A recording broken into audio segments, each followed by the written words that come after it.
Hello, ipapakita ko po sa inyo ngayon ang mga male na guppies.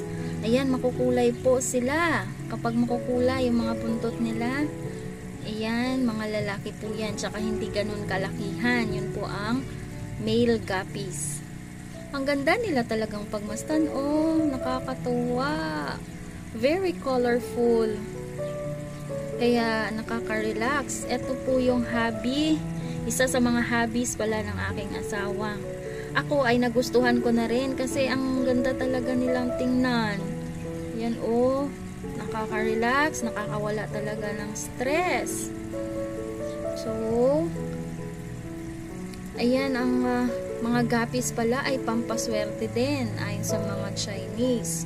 Kaya kapag meron kayong guppies, tsaka yung betta, mga koi fish, arwana, yan yung mga lucky na klase ng isda na pwedeng alagaan sa bahay. So, ayan o, nakakatuwa talagang tingnan sila. Oh, pa-iba-iba yung kulay. Yan. So, sa susunod, ipapakita ko pa sa inyo yung ibang mga alaga namin na mga isda. Ayan lang po sa ngayon. Maraming salamat. Bye-bye and God bless.